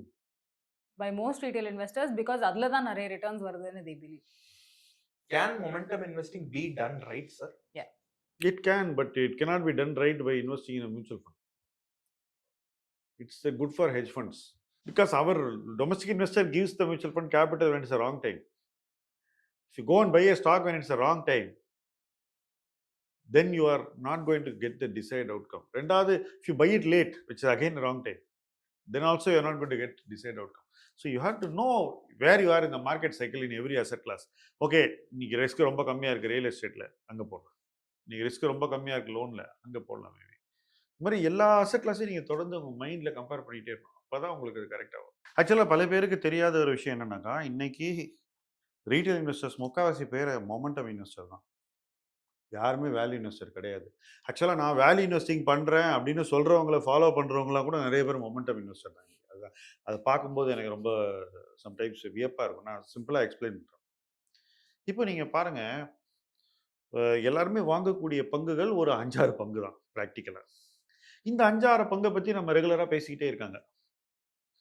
இப்படி பேசும்போது அது யூடியூபாக இருக்கலாம், டிவியாக இருக்கலாம். அந்த காலத்தில் டிவியில் இருந்தது, அப்புறம் ட்விட்டருக்கு போச்சு, இப்போ யூடியூபுக்கு மாறி இருக்கு இந்த பேசுறது. ஸோ டெய்லி நான் தம்ப்நெயில்ல டைம் ஸ்டாம்ப் போட்டு ஒரு 8-10 ஸ்டாக் பற்றி நான் பேசிகிட்டே இருந்தேன் வச்சுக்கோங்களேன். இப்போ என்னை ஃபாலோ பண்ணக்கூடிய சப்ஸ்கிரைபர்ஸ் இருக்காங்களா, அவங்க ஆயிரக்கணக்கான பேர், சில பேருக்கு லட்சக்கணக்கான பேர் இருப்பாங்க. அப்போ அந்த ஃபாலோவர்ஸ் மைண்டில் இதை நம்ம வாங்கி ஆகணும், இதை நம்ம வாங்கி ஆகணும்னு தோணி போயிடுச்சு. ஃபியர் ஆஃப் மிஸ்ஸிங் அவுட் இருக்கு. அது எப்போ வருதுனாக்கா, முதல்ல ஒரு 10,000 பேர் வாங்கியிருப்பான், அப்புறம் ஒரு 25,000 பேர் வாங்கியிருப்பான். இப்படி ஏறி ஏறி ஏறி என்னது ஒரு பீக் வரும்போது அப்போதான் எல்லாருக்கும் அந்த ஃபீலிங் ரொம்ப ஜாஸ்தியாகுது. இப்போ நீங்கள் ஐடி ஸ்டாக் எடுத்துங்க, ஒரு பாட்டம் வந்தது, அங்கேருந்து ஒரு டாப்புக்கு போச்சு. இன்ஃபோசிஸ்லாம் 1650, 1700.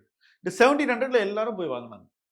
யாருன்னு பார்த்தா இந்த மாதிரி மற்றவங்களை ஃபாலோ பண்ணுறவங்க, அவங்க தான் வாங்கினாங்க மேக்ஸிமம். அப்படி வாங்கும்போது ஒரே ஷாட்டில் வேற வாங்கிட்டாங்க. இப்போ அங்கேருந்து விழும்போது அவங்களால ஒன்றுமே பண்ண முடியும். அவங்களுக்கு உணர்றது ஆர் ரதர் அவங்க உணர மறுக்கிறது என்னன்னாக்கா, அவர் தவறுவது என்னன்னாக்கா, இது இந்த கீழேருந்து மேலே போச்சுல இன்ஃபோசிஸ் ப்ரைஸு, அந்த பீக்கில் இங்கேருந்து கீழே போகும்போது வேகம் பிடிச்சிக்கிட்டே போகுது. அந்த பீக்கில் இவங்க வாங்கும்போது அதோடைய மொமெண்டம் வந்து மேக்ஸிமம் இருக்கு. அதுக்கப்புறம் அந்த மொமெண்டமை இழக்க போகுது. ரைட்? அந்த இழக்கிறதுக்கு முந்தின நேரத்தில் இவங்க எல்லாம் வாங்குறாங்க. இது நிறைய கம்பெனியில் நடந்தது. நான் பார்த்த வரைக்கும் சொல்கிறேன். மைக்ரோ ஃபைனான்ஸில் நடந்தது, கோல்டு ஜுவல்லரியில் நடந்தது, அப்புறம் வந்து கெமிக்கலில் நடந்தது, ரைட், டெக்கில் ரொம்பவே நடந்தது. இந்த ஹாப்பியஸ்ட் மைண்ட்ஸ்னு ஒரு கம்பெனி, அது ரீட்டைல் இன்வெஸ்டர்ஸ் என்ன விலையில் விரட்டி வாங்கினாங்கன்னு உங்களுக்கு ஞாபகம் இருக்கா? கேட்டால் அசோக் சூட்டா அவர் இங்கே இருந்தார், அதை பண்ணார், எல்லாம் கரெக்டுங்க. மைண்ட் ட்ரீ பண்ணார், விப்ரோவில் இருந்தார், எல்லாம் கரெக்டாக. அசோக் சூட்டா ஒரு ரொம்ப மரியாதையான பர்சனுங்கிறதுல வந்து மாற்று கருத்தே கிடையாது. பட் இவங்க ஹாப்பியஸ்ட் மைண்ட்ஸை வாங்கின விலை, இஸ் இட் கரெக்ட் வேல்யூவேஷன் பார்த்தா இல்லை. இது இந்த மொமெண்டம் கூட கூட கூட கூட போய் பீக்கில் போய் வாங்குறதா. முக்கால்வாசி பேர் இந்த ரீட்டைலில் வாங்குறவங்க வந்து முதல்ல வாங்கவே மாட்டாங்க, கடைசியில் தான் வாங்குவாங்க. ரைட்? அப்போ அந்த இடத்துல அவங்க கேட்டாக்கா, நான் வேல்யூ இன்வெஸ்டரை ஃபாலோ பண்ணுறேன், எனக்கு பரிந்துரை சொன்ன ஒரு வேல்யூ இன்வெஸ்டர்னு என்கிட்ட சொல்லுவாங்க. கரெக்டு. ஆனால் நீங்கள் அதை வாங்கின நேரம் வேல்யூவா, அது அந்த ஸ்டாக் வேல்யூவா இருந்ததா என்னன்னு கேட்டால், அது மொமெண்டம்ங்கிறது இந்த வித்தியாசமே தெரியாது பேசிக்காக. ரைட்? இதனால தான் நிறைய பேர் இன்னைக்கு ரொம்பவே வருத்தத்தில் இருக்காங்க. போய் இப்போ நீங்கள் ஒரு மோசமான பங்கை வாங்கி லாஸ் பண்ணால் கூட பரவாயில்ல. நீங்கள் போய் இன்ஃபோசிஸ், ரைட், அப்புறம் வந்து பெஸ்ட்டு ஃபார்மா கம்பெனிஸ், இருக்கிறதுலே பெஸ்ட்டு கம்பெனிஸ், அப்புறம் best FMCG companies, best paint company, இந்த மாதிரி எல்லா பெஸ்ட்டு கம்பெனிஸ் எல்லாம் டாப்பில் போய் வாங்கிட்டு லாஸ் பண்ணிங்கனாக்கா, அப்போ நீங்கள் வந்து வேல்யூ சார்ந்து இயங்கலைன்றது தான் இதில் முக்கியமான பாயிண்ட். நிறைய பேர் வேல்யூ சார்ந்து இயங்குறது இல்லை, எல்லாருமே மொமெண்டம் சார்ந்து தான் இப்போ இயங்கிட்டு இருக்காங்க. ரீட்டைல் இன்வெஸ்டர்ஸ் முக்கால்வாசி பேர், அதுவும் டிஐவை பண்ணுறவங்க எல்லாமே மொமெண்டம் இன்வெஸ்டர் தான். அப்படி பண்ணும்போது என்ன ஆகுதுன்னா, எப்போ இவங்க வாங்குறாங்க நிறைய, அதாவது நிறைய பணத்தை எப்போ கொட்டுறாங்கன்னா, அந்த மொமெண்டம் பில்டப் ஆகி ஆகி விலை கடன்னு மேலே போயிட்டு ஒரு பாயிண்ட்ல இட் லூசஸ் எனர்ஜி, ஸ்ட்ரென்த்து போயிட்டு விழப்போகுது பாருங்க, அதுக்கு முன்னாடி வாங்குறாங்க. வாங்கிட்டு அது கீழே வர வரைக்கும் வேடிக்கை பார்த்துட்டு கீழே வர வரைக்கும் ஆவரேஜ் பண்ணுறாங்க. இந்த கீழே வந்தபோது அப்போதான் அது வேல்யூ. ரைட்? நீங்கள் வாங்கினது பூரா மொமெண்டமு, ஆனால் சஃபர் பண்ணுறது பூரா வேல்யூ இருக்கிற இடத்துல. அப்போ கேள்வி கேட்பாங்க, என்னன்னா, சார் நான் வேல்யூ ஸ்டாக் தான் சார் வாங்கினேன், எனக்கு ஏன் சார் லாஸ் வந்தது இந்த மாதிரி கம்பெனிஸில் அப்படின்னு. நீங்கள் வேல்யூ ஸ்டாக்கு மொமெண்டம் பயங்கரமாக இருக்கும்போது வாங்கியிருக்கீங்க, வேல்யூ உங்களுக்கு சாதகமாக இருக்கும்போது வாங்கலை. இதுதான் இன்னைக்கு நடக்கக்கூடிய ஒரு விஷயம். ஓகே, இதுதான் இன்னைக்கு நடந்துகிட்டு இருக்கு நம்ம மார்க்கெட்டில். பட் அது தெரிஞ்சு யாரும் பண்ணல. Basically they don't realise it அப்படிதான் நான் சொல்லுவேன். அண்ட் யார் அவங்களுக்கு சொல்லிக் கொடுக்கணுமோ அவங்க வந்து அதை அவ்வளோ எக்ஸ்பிளிசிட்டாக சொல்லலைன்னு சொல்லுவேன். தெளிவாக சொல்லணும்ல. சொன்னாக்கா பீப்புளுக்கு கொஞ்சம் பயம் வரும். எல்லாம் நல்ல கம்பெனி தான், ஒன்றும் பிரச்சனை இல்லை, ஒன்றும் பிரச்சனை இல்லைனாக்கா அவன் என்ன நினச்சிக்கிறான், எந்த வேலையில் வேணால் வாங்கலாம், இன்னைக்கு பரவாயில்ல, நீங்கள் இந்த கம்பெனியை பார்க்கலாம் அப்படின்னு சொன்னாக்கா அவன் என்ன நினைக்கிறான், இன்னைக்கு வாங்கலாம்னு நினைக்கிறான். நீங்கள் சொல்லலை வாங்கலான்னு. பட் இந்த பிரச்சனை தான் இன்னைக்கு நிறைய பேரை இந்த மார்க்கெட்டில் இந்த இடத்துல கொண்டு வந்து வச்சிருக்குன்னு நான் நினைக்கிறேன். ஏன்னா வேல்யூ இன்வெஸ்டிங்கிறது எப்போனாக்கா, வாங்குறது எப்போனாக்கா, யாருமே பார்க்காத போது வாங்குறது தான் வேல்யூ இன்வெஸ்டிங். ஒரு கம்பெனியோடைய பேர் எல்லா வீடியோலையும், ட்விட்டர்லையும், டைம் ஸ்டாம்லையும், மீம்ஸ்லையும் வந்ததுன்னா அந்த டைமில் நீங்கள் அதில் வேல்யூ இன்வெஸ்டிங் பண்ணுறது ரொம்ப கஷ்டம். அதுவும் பாசிட்டிவாக வந்ததுன்னா மீம்ஸில், not negative. Probably negative memes வந்ததுன்னா அப்போ மேபி அது வேல்யூ சாதகமாக இருக்கலாம். உதாரணத்துக்கு 300க்கு ஐடிசி மே பிகம் வேல்யூ, 500ல் இட் இஸ் மொமெண்டம். இதுதான் வித்தியாசம். நான் ஜஸ்ட் ஒரு ரேஞ்சுக்கு சொல்கிறேன். இது எல்லா கம்பெனிக்கும் இந்த ரூல் பொருந்தும். ஸோ நாம தான் அதை வந்து ரொம்ப பொறுப்பாக கரெக்டாக கையாளணும். அந்த ரெஸ்பான்சிபிலிட்டி இன்வெஸ்டரோடையது. அதை நம்ம புரிஞ்சுக்கணும். So one final question. So இப்போ நம்ம ஸ்பெசிஃபிக் பாக்கெட்ஸில் தான் வேல்யூவேஷன் நமக்கு கம்ஃபர்ட் ஜோனில் இருக்குது, ஸோ நம்ம இன்வெஸ்ட் பண்ணுறோம் அப்படிங்கிற பட்சத்தில் அதே பர்டிகுலர் ஐடியாவை மல்டிபிள் ஃபண்ட் ஹவுசஸில் நம்ம நிறைய ஃபண்ட்ஸ் வாங்குறதுனால ஆசெட் அலோகேஷன் பாதிக்கப்படுதுங்கிற மாதிரி இன்வெஸ்டர்ஸ் ஃபீல் பண்ணுறாங்க. கரெக்ட். அந்த கேள்வி நியாயம் இருக்குன்னு நினைக்கிறேன். இன்னைக்கு இன்வெஸ்டர்ஸ் நிறைய பேர் பார்த்தீங்கன்னாக்க, நான் பார்த்த வரைக்கும் சொல்கிறேன், டிஐவையாக நான் பார்க்குறவங்க நிறைய பேர், சில சமயம் டிஸ்ட்ரிபியூட்டர் வழியாக போகிறவங்களும் சேர்த்துக்கலாம், ஒரு குறிப்பிட்ட கேட்டகரியில் தான் இன்வெஸ்ட் பண்ணுறாங்க. உதாரணத்துக்கு மிட் கேப்னு எடுத்துவோம், அதில் தான் போடுவாங்க. ஸோ 2-3 மிட் கேப் ஃபண்டில் பணம் போட்டிருப்பாங்க, 4-5 கூட இருக்கும். ஒரு நேரத்தில் ஒரு மிட் கேப் ஃபண்ட் நல்லா பர்ஃபார்ம் பண்ணுற மாதிரி தெரியும் ஒரு மாதத்தில். அப்போ அந்த ஃபண்டில் பணம் போடுவாங்க. அடுத்த மாதம் வேற ஒன்று வந்து அதில். சரி, இவங்க உணர தவறுவது என்னன்னாக்கா, சில நேரங்களில் எல்லா ஃபண்ட்லேயும் அதே ஸ்டாக்ஸ் இருக்கும். இப்போ நான் மிட் கேப் ஃபண்டு பார்த்தேன், இன்னைக்கு காலையில் ஒரு 24 ஃபண்டு பார்த்தேன். இந்த 24 ஃபண்டில் பல ஃபண்ட்ஸில் வந்து அப்போலோ ஹாஸ்பிட்டல், ஸ்ரீராம் ஃபைனான்ஸ் இதெல்லாம் இருக்குது, சோழமண்டலம், இப்படி ஸ்டாண்டர்டாக. அப்புறம் நிறைய கம்பெனிஸ், நான் சும்மா சில பெயர்கள் சொன்னேன், பட் நிறைய அதே பெயர்கள் தான் வந்துட்டு இருக்கு திரும்ப திரும்ப. ஸோ இப்போ நான் 4-5 ஃபண்டு வாங்கினேன்ல, 7-8 ஃபண்டு வாங்கினாக்கா, நான் அதே மோர் ஆஃப் த சேம் தான் என்னோட போர்ட்ஃபோலியோ. அதில் வெரைட்டி இருக்காது, அது தேவையான டைவர்சிட்டி இருக்காது. பட் எல்லாரும் என்ன நினைக்கிறாங்கன்னா, இந்த ஃபண்டு வேற, இந்த ஃபண்ட் ஹவுஸோடைய ப்ராடக்ட் இது, அந்த fund house like banana. Okay, if 3 of you have shops selling banana, if it is the same variety of banana, then why should you buy from all 3? You can buy from one. But provided ஒவ்வொருத்தருடைய product தனித்துவமாக இருக்கா. இப்போ அதில் நான் பார்த்தேன், சில பேர் என்ன பண்ணுறாங்க, நிறைய ஸ்மால் கேப்பை பிட் கேப்பில் ஹெவியாக வாங்கி வச்சுருக்கோம். அப்போ நீங்கள் வாங்குற ரீசன் வேறு. இப்போ பிபிஎஃப்ஐஸோட பேர் யாரோ சொன்னீங்க, நீங்கள் சொன்னீங்கன்னு நினைக்கிறேன். பிபிஎஃப்ஐஎஸ் ஃப்ளெக்ஸி கேப்பில் யூஎஸ் ஸ்டாக்ஸ் வச்சுருக்காங்க 10-12%. அது தனித்துவம். ஸோ நீங்கள் வந்து அந்த ஃபண்டை பார்க்கும்போது அதை நீங்கள் மற்ற ஃபண்டோட அவ்வளோ எளிதில் கம்பேர் பண்ண முடியாது. ஸோ அதனால தான் அது வந்து அந்த 5 வருஷம் பீரியட், தட் இஸ் 2020லேருந்து இவ்வளோ நல்லா பர்ஃபார்ம் பண்ணது ரீசன் அந்த ஒரு எலிமெண்ட் அதில் அன்னைக்கு இருந்தது. இப்போ இன்னைக்கு அவங்க வச்சு இந்த கம்பெனிஸ் வந்து வீக் ஆக ஆரம்பிச்சிருக்கு. அவங்க வச்சிருக்க அமெரிக்கன் கம்பெனிஸ் எல்லாம் இன்னைக்கு வந்து எக்ஸப்ட் கூகுள் எல்லாமே கொஞ்சம் ஒரு ஸ்ட்ரகிள் ஆகுது இல்லையா. அப்போ இந்த பீரியடில் வேற ஒரு ரீசனுக்காக அதை வாங்கணும், அந்த ரீசனுக்காக அதை வாங்க முடியாது. ஸோ ப்ராடக்டை பார்க்கும்போது ஸ்பெசிஃபிக்காக இந்த ப்ராடக்டில் என்ன அட்வான்டேஜ் இருக்குது, அந்த அட்வான்டேஜை ஐடென்டிஃபை பண்ணணும், அப்போ தான் அதை வாங்கணும். ஒரு கேட்டகரியில் போய் எல்லா ப்ராடக்ட்டையும் வாங்குறதெல்லாம் என்னை பொறுத்த வரைக்கும் ஒரு புத்திசாலித்தனம் இல்லை. இப்போ நானே 2 லார்ஜ் கேப் வாங்குறேன்னு வச்சுக்கோங்களேன், ரீசன் இருக்கலாம் அதை வாங்குறதுக்கு. ஒன்று வந்து வேல்யூ ஃபிலாசபியோடு இருக்கலாம், ஒன்று க்ரோத் ஃபிலாசபியோடு இருக்கலாம். இது 2 இப்படி சேரணும், கை கோர்க்கணும் அப்படின்னு நான் நினைக்கலாம். அப்போ நான் 2 வாங்கலாம். ஸோ சிம்பிள் ஓவர்லாப்பிங் ஆஃப் ஸ்டாக்ஸை மட்டும் வச்சு நம்ம ஒரு ஃபண்டு வாங்கணுமா இல்லையான்னு டிசைட் பண்ண முடியாது இல்லையா? முடியாது. ஆனால் ஓவர்லாப்பிங் ரொம்ப இருக்கும்போது வாங்கக்கூடாது. அதுதான் நான் 2 விஷயத்த சொல்கிறேன். So investing is an art. நீங்கள் வந்து ஒரு ஃபண்டை ஜட்ஜ் பண்ணும்போது அதில் இருக்கக்கூடிய மெட்ரிக்ஸு எல்லாத்தையும் பார்க்கணும், வேல்யூவேஷன் எல்லாத்தையும் பார்க்கணும். அதுக்கப்புறம் கூட இந்த ஃபண்டில் பர்ஃபார்மன்ஸ் எங்கேருந்து வரும் அப்படின்னு நீங்கள் அடையாளம் காண முடியணும். இந்த 5-6 ஸ்டாக் மேலே பர்ஃபார்மன்ஸ் வரணும். உங்கள் போர்ட்ஃபோலியோ இருக்குன்னு வச்சுப்போமே, நீங்கள் 25 ஸ்டாக் வச்சுருக்கீங்க, பாப்புலர் ஸ்டாக்ஸ். அதில் எந்த ஸ்டாக் உங்களுக்கு சேஃபு, எந்த ஸ்டாக் பயங்கர ரிஸ்கின்னு உங்களுக்கு தெரியணும். அதே போல் ஃபண்டுக்கும் தெரியணும். ரைட். அப்போ ரொம்ப ரிஸ்கியாக இருக்கிறதுல போய் நீங்கள் எப்போ இன்வெஸ்ட் பண்ணணும்? எப்போ வேல்யூவேஷன் ரொம்ப கம்மியாக இருக்கும் நீங்கள் கொஞ்சம் ரிஸ்க் எடுக்கலாம். அது பீக்கில் இருக்கும்போது ரொம்ப ரிஸ்கியான ஒரு ப்ராடக்ட்டில் போய் வாங்கினீங்கன்னாக்கா உங்களுக்கு லாஸ் மட்டும்தான் கிடைக்கும். ஸோ இதெல்லாம் ஒரு இன்வெஸ்டர் வந்து தெளிவாக உணரணும்னு நான் ஃபீல் பண்ணுறேன். அதுவும் இந்த மாதிரி ஒரு காலகட்டத்தில். ஏன்னா நிறைய பேர் என்ன பண்ணுறாங்க, சரி வராங்க ஐஆர்ஏ எல்லாம் பண்ணுவாங்க, வாங்கிட்டு போயிடுவாங்க, அப்படியே சும்மா விட்டுறாங்க. ஸோ இப்போ நம்ம வந்து ஒரு ஒப்பீனியன் கொடுக்குறோன்னா அது எதுக்காக கொடுக்குறோம்? அதை வந்து இன்வெஸ்டர் ஃபாலோ பண்ண வேண்டிய ஒரு அவசரம் இருக்குது. இதை இவங்க சரியாக பண்ணாக்கா அவங்களுக்கு சேஃப்டி கொடுக்க முடியும்னு நம்ம ஒரு ஆலோசனை கொடுக்குறோம், அறிவுறுத்துறோம். அவங்க என்ன நினைக்கிறாங்க, இவனுக்கு என்ன தெரியும் பார்க்கலாம், வாங்கி வச்சுப்போம். வாங்கிட்டு என்ன நினைக்கிறாங்க, அவங்க நினைக்கிறது அதில் இருக்காது. மாறாக இருக்கும்போது இவங்களுக்கெல்லாம் ஒன்றும் தெரியாது, நம்ம இருப்போம், நம்ம தான் ஜெயிச்சு கட்டப்போம். ஸோ அந்த இடத்துல வந்து அது ஒரு ஈகோ ட்ரிப் ஆகிடுது. நிறைய இன்வெஸ்டர்ஸ் என்கிட்ட அந்த மாதிரி அந்த ஒரு டெண்டன்சி வெளிப்படுத்தியிருக்காங்க. அதாவது வருவாங்க, கேட்பாங்க, ஃபாலோ பண்ண மாட்டாங்க. அப்புறம் வருவாங்க, கேட்பாங்க, கேட்டுட்டு ரொம்ப வெயிட் பண்ணிவிட்டு அப்புறம் ஃபாலோ பண்ணுவாங்க தப்பான நேரத்தில். அதுக்கப்புறம் வருவாங்க, கேட்பாங்க, நமக்கு என்ன தெரியும், நம்மக்கிட்ட சண்டை போடுவாங்க, போயிடுவாங்க. ஸோ விதவிதமான இன்வெஸ்டர்ஸ் இருக்காங்க. பட் என்னை பொறுத்த வரைக்கும் அறிவுரைன்னு ஒருத்தரை வாங்கினா, ஆலோசனைன்னு ஒருத்தர்கிட்ட வாங்கினா, அதை எப்படி புத்திசாலித்தனமாக பயன்படுத்துறதுன்னு ஒரு இன்வெஸ்டர் கற்றுக்கிட்டாங்கன்னா அவங்க ஜெயிச்சிருவாங்க.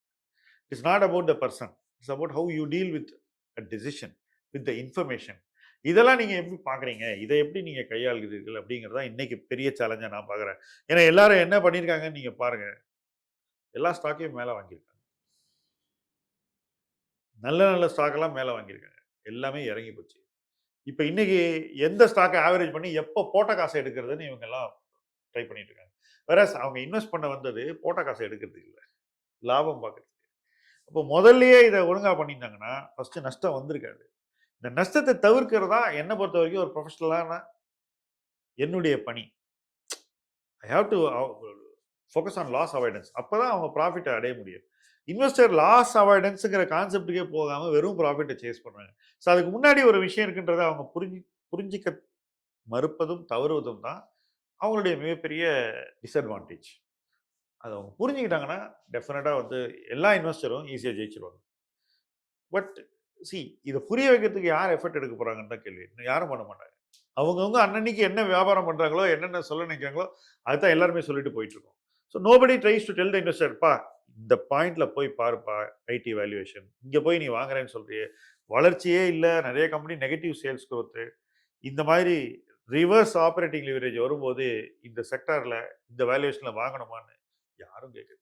எல்லாருமே அந்த ஹாட்டஸ்ட் தீம் என்ன அது முன்னாடி போயிட்டு இருக்காங்க.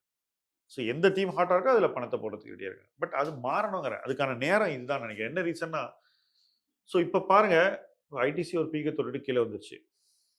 அடுத்து ஐடி பீக்கை தொட்டு கீழே நோக்கி போயிட்டு இருக்கு. எங்கேயோ ஒரு இடத்துல போய் உட்காந்துக்கும். இப்படி பல செக்டர்ஸ் இது மாதிரி போய் உட்காந்துச்சு. உங்கள் போர்ட்ஃபோலியோ அந்த செக்டர்ஸினுடைய ஒரு அமால்கமா இருந்துச்சுனாக்கா உங்கள் போர்ட்ஃபோலியோ ஒரு மூலையில் போய் உட்காந்துடும். அதுக்கப்புறம் எப்போ எந்திரிச்சு வருதுங்கிற கேள்வி தான். when will it come back? அது தெரியாமல் உட்காந்துட்டு இருந்தீங்கன்னா உங்களுக்கு அந்த அசட் கிளாஸ் மேலே நம்பிக்கை போயிடும். என்னைக்கோ ஒரு நாள் ஃப்ரஸ்ட்ரேட்டாக எல்லாத்தையும் வித்துட்டு மறுபடியும் பழையபடி பேங்க்ல போய் எப்படி போட ஆரம்பிச்சு. இதுதான் மார்க்கெட்டில் ஒரு சைக்கிளையும் நான் பார்த்துருக்கேன். நான் 5 சைக்கிள் இருந்திருக்கேன், 5 சைக்கிளையும் நான் பார்த்துருக்கேன். இல்ல சார், இப்போலாம் 11% பாண்ட்லயே வருதுன்னு. அது இன்னொரு சமாச்சாரம். 5.25% ஆர்பிஐ ரிட்டர்ன் கொடுக்குது. எவனோ ஒருத்தன் 11 கொடுக்குறேங்க. ஸோ ரிஸ்க் ப்ரீமியம் எவ்வளோ வருது? 5.75% வருது. ஸோ 5.75% ஒருத்தன் எக்ஸ்ட்ரா கொடுத்து ஆர்பிஐயோட லெண்டிங் ரேட்டுக்கு மேலே உங்கள்ட்ட கடன் வாங்குறான்னா அப்போ அவனுக்கு பேங்க்ஸ் கடன் கொடுக்க ரெடி இல்லைன்னு தானே அர்த்தம், ரைட்? இந்த மாதிரி நபருக்கு ரீட்டைல் இன்வெஸ்டர் போய் கடன் கொடுத்தாக்கா எப்படி அதை ரிகவர் பண்ணுவாங்க ஏதாவது பிரச்சனை வந்தாக்கான்னு யாருமே யோசிக்கிறது இல்லை. எக்ஸ்ட்ரா ரிட்டர்ன் நினச்சி தான் போகிறாங்க. இது பாண்ட் இன்வெஸ்டிங்கில் நிறைய பேருக்கு செய்யக்கூடிய தப்பு. நிறைய பேர் எல்விபி மாதிரி பாண்டில் மாட்டினது. டிஹெச்எஃப்எல் இஷ்யூ எனக்கு நல்லா ஞாபகம் இருக்கு. கிட்டத்தட்ட 9%க்கு மேலே அவங்க கொடுத்தாங்க இன்ட்ரெஸ்ட் கீழே இருக்கும்போது. 1 ஹவரில் விற்று போச்சு இந்த பாண்டு. 1 ஹவரில் பாண்ட் இஷ்யூ ஃபுல்லாக இதுவாயிடுச்சு. பட்டு 1 ஹவரில் எல்லாரும் இந்த மாதிரி வெரைட்டி எக்ஸ்ட்ரா ரிட்டர்னுக்காக வெரைட்டி வாங்கின பாண்டு அசலே திருப்பி கொடுக்கல இன்னி வரைக்கும். அசலுக்கு மோசம் வந்தது இல்லை. ஸோ என்னை பொறுத்த வரைக்கும் அதான் சொல்கிறேன், ஆர்பிஐ 5.25 இருக்கும்போது ஒருத்தர் 11 கொடுக்குறானா, 5.75 எக்ஸ்ட்ரா கொடுக்குறானா, நீங்கள் என்ன ரிஸ்க் எடுக்கிறீங்கன்றதை முதல்ல யோசிச்சுக்கிறீங்களா? அதான் முக்கியம். இப்போ ஏன் இவ்வளோ பேர் வந்து இந்த ஆப்ஸ் வந்து பாண்ட் இவ்வளோ வியாபாரம் பண்ணுறாங்கனாக்கா, அது பாண்ட் இண்டஸ்ட்ரியில் இருக்கக்கூடிய ப்ராஃபிட் பொட்டென்ஷியல்னால தான் நான் உறுதியாக சொல்லுவேன். இப்போ இதே ஆள் என்ன இதே டெக்னாலஜியை யூஸ் பண்ணிட்டு ஷேர் வித்தான்னு வச்சுக்கோங்க, சேரோதா மாதிரியோ அல்லது க்ரோ மாதிரியோ, என்ன ப்ரோக்கரேஜ் கிடைக்கும்? ஒன்றும் கிடையாது. டெலிவரி சார்ஜஸ் தான் வரப்போகுது. F&Oல போனீங்கன்னா கொஞ்சம் ப்ரோக்கரேஜ் வரும். அந்த கஸ்டமருக்கே ஒரு பாண்ட் வித்தாக்கா அவனால் 1% பண்ண முடியுது மினிமம். சிலவன் என்ன பண்ணுறான், மார்க்கெட் மேக்கராக இருக்கான் பாண்டுக்கு. அவனே இன்ஃப்ளூயன்சர், அவனே மார்க்கெட் மேக்கர், அவனே ஏஜென்ட், 3ம். அப்போ என்ன ஆகுதுனாக்கா, அதான் நீங்கள் அட்வர்டைஸ்மெண்ட் பார்க்குறீங்களா, அந்த கேஸில் வந்து அவங்க தான் இன்ஃப்ளூயன்சர், அவங்க தான் மார்க்கெட்டை உருவாக்குறாங்க. ஃபர்ஸ்ட் பேஜ் ஆடை போடுறாங்க, வீடியோ போடுறவங்களும் அதில் அதே தான் பண்ணிட்டு இருக்காங்க. பிரச்சனை என்னன்னா, இவங்க ஏற்கனவே இவங்க கிட்ட பேப்பர் இருக்கும், யாருக்கு விற்கணுமோ அவங்கள்ட்ட வாங்கி வச்சுக்கோங்க. இந்த மாதிரி விளம்பரப்படுத்தும் போது மக்கள் வரும்போது அவங்கள்ட்ட ஈஸியாக விற்றுட்டு போயிடுவோம். ஸோ அந்த வாங்குற விலைக்கும் விற்கிற விலைக்கும் ஒரு எக்ஸ்ட்ரா வேற பண்ண முடியுது. ஸோ இவ்வளவு ப்ராஃபிட் இருக்கு பாண்டு பிஸ்னஸில் இன்னைக்கு. வேற 2020க்கு முன்னாடி பாண்டு வாங்கி கொடுத்தாக்கா சில பாயிண்ட்ஸ் அவ்வளோதான் கிடைக்கும், வெரி லிட்டில். அந்த சில பாயிண்ட்ஸ் கொடுக்குற ஒரு ஈல்டு, அதாவது ஃபீ ஈல்டு ரொம்ப கம்மியாக வரும். அதை வந்து இன்னைக்கு இந்த மாதிரி ஒரு பூதாகரமாக மாற்றி அது ஆப் வழியாக விற்று 10 நிமிஷத்தில் பாண்ட் வாங்கலாம்னு சொல்லி எல்லாமே சப்ரைம் பாண்ட்ஸ், எதுவுமே நல்ல பாண்டு கிடையாது, எல்லாமே அதாவது ரிஸ்கி பாண்ட்ஸ். வாங்குற என்ன நினைக்கிறான், நான் ஆப்பில் தான் வாங்கியிருக்கேன் பாண்டு, ஒன்றும் பிரச்சனை இல்லை, ஏதோ ஒரு ரேட்டிங் யாரோ ஒருத்தன் கொடுத்த ரேட்டிங் கட்டுவாங்க, ஏதோ ஒன்று கட்டும், வாங்கிட்டு போயிடுறாங்க. பட் ரிமெம்பர், ஹையஸ்ட் ரேட்டிங் உள்ள பாண்ட்ஸ் ஃபெயில் ஆயிருக்கு, கொலாப்ஸ் ஆயிருக்கு, அந்த மாதிரி கம்பெனிஸ் பேங்க்ரப்ட் ஆயிருக்கு. ஸோ இதெல்லாம் ஒரு இன்வெஸ்டர் வந்து பாண்ட் வாங்குறதுக்கு முன்னாடி யோசிக்கணும், நம்மளால இதெல்லாம் டீல் பண்ண முடியுமான்றதை முதல்ல கேட்கணும். அண்ட் இந்த ஆப்ஸ் எல்லாம், இது எப்படின்னா, பிட்காயின் கூட ஆப் வந்து இந்தியாவில் விற்றான், என்னாச்சு? பிட்காயின் கிடைச்சதா? ரைட். ஸோ இது வந்து அவ்வளோ மோசம் இல்லைன்னா கூட இது வந்து லாபம் பண்ணீங்களான்ற கேள்விக்கு விடை தான் இதில் அடக்கம். அதுதான் the answer lies in that question, right. நான் கேட்டது ஒரு கேள்வி, ஆனால் அந்த கேள்விக்குள்ளே தான் விடை இருக்கு. நீங்கள் வந்து லாபம் பண்ணீங்களா உண்மையிலேயே அப்படின்னா காலம் பதில் சொல்லும். ஸோ என்னை பொறுத்த வரைக்கும் இந்த மாதிரி பாண்டில் போய் இன்வெஸ்ட் பண்ணுறது சேஃப் கிடையாது, செக்யூர் கிடையாது. நல்ல பாண்ட்ஸில் இன்வெஸ்ட் பண்ணால் குறைவான ரிட்டர்ன் தான் கிடைக்கும். இவங்க சொல்கிற ரிட்டர்ன்லாம் கிடைக்கணும்னா நீங்கள் வந்து வாங்குற பாண்ட்ஸ் வந்து நல்ல பாண்ட்ஸ் இல்லை. மேபி இதை சம்மரைஸ் பண்ண சார், இந்த செஷனை சம்மரைஸ் பண்ண, what is the key takeaways and இதுக்கு மேலே மார்க்கெட்டோட அப்ரோச் என்னவா இருக்கணும், இல்லை ஒரு எக்ஸ்பெக்டேஷன் என்னவா இருக்கும்? கிளியராக இன்னைக்கு ஒரு செக்டராக வீக்கன் ஆகிட்டு வருது. ஓகே, இப்போ நீங்கள் பார்த்தீங்கன்னாக்கா ஐடி ரொம்ப வீக்காக இருக்குது, எஃப்எம்சிஜி ஏற்கனவே வீக் ஆயிடுச்சு, இன்ஃப்ரா வீக் ஆயிடுச்சு, எல்என்டி தவிர மொத்த இன்ஃப்ராஸ்ட்ரக்சரும் டவுன், கேபிட்டல் குட்ஸ் வீக்காக இருக்குது, கெமிக்கல்ஸ் வீக்காக இருக்குது. ஸோ இப்படி ஒவ்வொரு செக்டராக வீக் ஆகிட்டு வருது. ஸோ மார்க்கெட்டில் ஸ்ட்ரென்த் எங்கேருந்து வரும்னு பார்த்தீங்கன்னா, வெறும் மேபி வீக்கான சில செக்டர்ஸ் மறுபடியும் ஸ்ட்ராங் ஆகலாம், எஃப்எம்சிஜி மாதிரி. பேங்கிங் பார்ட்டிசிபேட்டே பண்ணல, மேபி அது ஸ்ட்ரென்த் ஆகலாம். பவர் ஸ்ட்ரென்த் ஆகலாம். இந்த மாதிரி சில இடங்கள்லாம் இருக்குது. ஸோ இந்த பாக்கெட்ஸில் இன்வெஸ்ட் பண்ணுறதுக்கு வாய்ப்பு நல்லா இருக்குன்னு நான் உறுதியாக சொல்லுவேன். You can buy the market no. So micro cap டெஃபினட்டாக இப்போ ரொம்ப செலக்டிவாக தான் வாங்க முடியும். அதாவது 90% கம்பெனியை ரிஜெக்ட் பண்ணிவிட்டு 10% கம்பெனியை ஷார்ட் லிஸ்ட் பண்ணிவிட்டு அந்த 10%ல் நம்ம சில கம்பெனிஸை செலக்ட் பண்ணி ஒரு 1% உள்ள கம்பெனியில் இன்வெஸ்ட் பண்ணுறதுக்கான ஒரு காலம் தான் இது மைக்ரோ கேப்.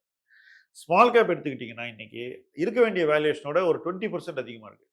ஸோ 20% இறங்கிச்சுனா தான் அது வந்து ஒரு ஃபேர் வேல்யூ வரும். அங்கேருந்து 20% கீழேயும் போகலாம். ஸோ எந்த கம்பெனி ஏற்கனவே இறங்கிடுச்சு ஆனால் அதுக்கு பேட் நியூஸ் எல்லாம் முடிஞ்சு குட் நியூஸ் வரப்போதோ அந்த மாதிரி இடத்துல இன்வெஸ்ட் பண்ணுறதுக்கான ஒரு காலம் தான் இது. லார்ஜ் கேப் பொறுத்த வரைக்கும் மறுபடியும் வளர்ச்சி வரணுங்க. இன்றைக்கி இருக்கக்கூடிய large cap business growth satisfactory இல்லை. அதே சமயத்தில் நிறுவனங்களுடைய மதிப்பு வந்து வேல்யூ நமக்கு சாதகமாக இல்லை. ஸோ ஒன்று வளர்ச்சி வரணும், இதே வேல்யூவேஷன் நீடிக்கணும், இல்லை வேல்யூவேஷன் குறையணும். வளர்ச்சி வர்றதுக்கு முன்னாடியே நீங்கள் வாங்கிட்டு அதுக்கப்புறம் வளர்ச்சி வரணும். இது லார்ஜ் கேப். இப்போ இதில் எல்லாம் இந்த மாதிரி ஒரு சூழ்நிலை இருக்கும்போது நீங்கள் ஒரு போர்ட்ஃபோலியோ அப்படின்னு உருவாக்கும் போது அல்லது அதை சீரமைக்கும் போதோ அதை வந்து மறு ஆய்வு செய்து மறு உருவம் தரும்போது இது எல்லாம் எவ்வளோ இருக்கணும்னு நீங்கள் முடிவு பண்ணணும்.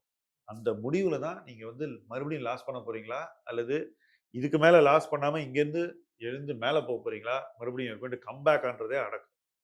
இன்வெஸ்டர்ஸ் ரொம்பவே யோசிக்க வேண்டிய ஒரு காலச்சூழல் இருக்கும். லாஸ்ட் 2 இயர்ஸில் பண்ண நிறைய இன்வெஸ்ட்மெண்ட்ஸ் இங்கேருந்து ஒர்க் அவுட் ஆகாது. அப்போ அந்த இன்வெஸ்ட்மெண்ட்ஸில் எது ஒர்க் அவுட் ஆகாதுன்னு அடையாளம் கண்டு உங்கள் போர்ட்ஃபோலியோ இருந்தால் எல்லாத்தையும் வெளியே தள்ளிட்டு அந்த பணத்தை எடுத்து எது நெக்ஸ்ட் 2 இயர்ஸ்க்கு ரெலவெண்ட்ன்ற ஒரு சிந்தனைக்கு வந்து அந்த இடத்துல கொண்டு போய் இன்வெஸ்ட் பண்ணணும். So it's a transformatory phase in investing. Should you invest? கண்டிப்பாக நீங்கள் இன்வெஸ்ட் பண்ணணும். ஆனால் you may also need to disinvest. சில விஷயங்களை விற்று அந்த பணத்தை எடுத்து சரியான இடத்துல இன்வெஸ்ட் பண்ணணும். நிறைய பேர் போன புல்ரனில் விற்கவே இல்லை. நிறைய ப்ராஃபிட் பார்த்த கம்பெனிஸை விற்காம அப்படியே வச்சுருக்காங்க.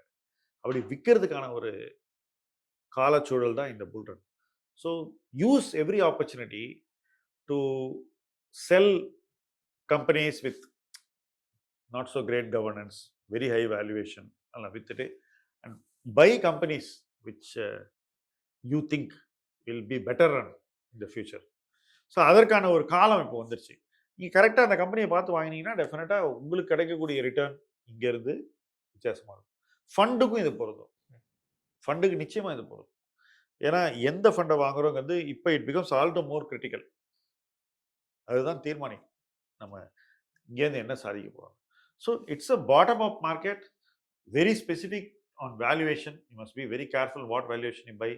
You must stick to valuations at all times. ரொம்ப ஓவர் வேல்யூவேஷன் ஆச்சுன்னா அந்த சொத்தை திடீர்னு நீங்கள் ஸ்டாப் பண்ணிடணும் வாங்குறது. உங்கள் ஜோனுக்குள்ளே வந்துச்சுன்னா மட்டும்தான் நீங்கள் வாங்கணும். ஸோ ரொம்ப பொறுமையாக கடக்க வேண்டிய ஒரு காலகட்டம் தான் இந்த வருஷம். நிறைய பேட் நியூஸ் வரலாம், ஆனாலும் நீங்கள் பொறுமையாக எல்லாத்தையும் கடந்து அடுத்த கட்டத்தை நோக்கி போகும்போது அந்த பேஷன்ஸுக்கு தான் உங்களுக்கு ரிவார்டு கிடைக்க போகுது, நாட் ஃபார் யுவர் இன்டெலிஜென்ஸ். இதை புரிஞ்சுக்கிறவங்க நிச்சயமாக ஸ்டாக் மார்க்கெட்டில் நிலைச்சி நிற்பாங்க, ஜெயிப்பாங்க, வளர்ந்துக்கிட்டே இருப்பாங்க. ஒவ்வொரு காலகட்டத்திலையும் அவங்களுடைய வளர்ச்சி எல்லோருக்கும் பிரமிப்பை தரும். ஸோ அப்படிப்பட்ட ஒரு நேரத்தை நோக்கி நம்ம போகணும், அப்படிப்பட்ட ஒரு இடத்த நோக்கி நம்ம போகணும். அதுக்கான வாய்ப்பு உங்கள் எல்லாருக்குமே இருக்குன்றது தான் இதில் பியூட்டி. நம்ம கஸ்டமர் எல்லாருக்குமே அந்த வாய்ப்பு இருக்குது. இன்றைக்கி இன்வெஸ்ட் பண்ணுற அத்தனை பேருக்கும் அந்த வாய்ப்பு இருக்குது. It is democratised. ஆனால் டெமோக்ரட்டைஸ்டுங்கிற பேரில் நீங்கள் என்ன பண்ணுறீங்கன்றது மேலே நீங்கள் மரியாதை கொடுக்காம நீங்கள் இருந்தீங்கன்னா டெஃபினட்டாக அது உங்களுக்கு ஒரு செட்பேக்காக மாறிடும்.